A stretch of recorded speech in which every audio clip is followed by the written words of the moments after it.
Chegamos à teoria constitucionalista do delito do saudoso professor Luiz Flávio Gomes. O professor Luiz Flávio Gomes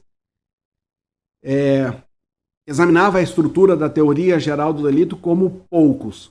O professor, sim, se debruçava sobre toda a evolução histórica, vinha fazendo toda uma demonstração como era o causalismo, como foi o finalismo, quais foram as finalidades de cada uma daquelas movimentações, e de tanto estudar para passar nos diversos concursos que passou. O professor foi delegado de polícia, foi promotor de justiça, foi juiz de direito, foi advogado, foi jurista e partiu sendo deputado federal. Ou seja, uma pessoa que conhecia o caminho do sucesso por muito sacrifício. É uma pessoa que tinha uma vontade gigantesca de contribuir com os outros. Então ele escreveu muita coisa foi escrita.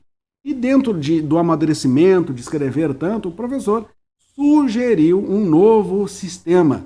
É um sistema que a gente vê que ele pega partes da estrutura de outros sistemas anteriores. Ele pega a parte, sim, do causalismo, do finalismo, do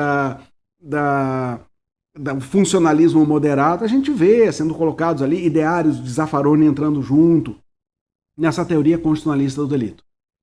E aqui eu posso, de uma forma muito singela, e talvez até em homenagem ao professor Luiz Flávio, lhes apresentar o que é do extrato, o que é principal na teoria constitucionalista do delito. Quais são os elementos? Quais são os requisitos do crime que ele chamava de fato punível? O professor Luiz Flávio tinha um conceito estratificado tripartido. Para ele, na estrutura do crime, existiam 3 partes. Fato materialmente típico, a ameaça com pena, que ele chamava de sancionabilidade penal ou punibilidade abstrata, e ele dizia normalmente a pena de prisão, claro, normalmente pena de prisão, porque tem outras penas, né? Pena de multa, por exemplo. E a antijuridicidade. Antijuridicidade nada mais nada menos do que a ausência das excludentes de ilicitude, a ausência das causas de justificação. Se ele não estava albergado pela legítima defesa, está necessidade, exerce regular direito, tem um dever legal, então o fato dele era antijurídico. Então veja, o professor Luiz Flávio não coloca na estrutura do crime a culpabilidade e nem a periculosidade. Davi, qual é a diferença? Culpabilidade é pressuposto de pena. Periculosidade é pressuposto de medida de segurança. Então Luiz Flávio, claro, dava todo o foco em cima da culpabilidade. E depois, é óbvio, ele diz assim, nem tão pouco a periculosidade, que é a que vai gerar uma medida de segurança. Então, para ele, a culpabilidade e a periculosidade não faziam parte da estrutura do crime.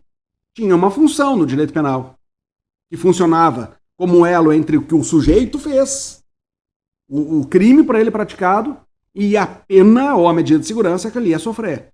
Então, na teoria da constitucionalista do delito, o crime é composto por um fato materialmente típico, sancionabilidade e antijuridicidade. Davi, pode me explicar um pouquinho melhor o que é fato materialmente típico? Certo. Quem vai explicar isso é o próprio Luiz Flávio. Luiz Flávio vai dizer assim, o fato materialmente típico é composto por 4 elementos. Conduta formalmente típica, isto é, a realização formal da conduta descrita em lei. Ora, isso aqui é uma tipicidade formal.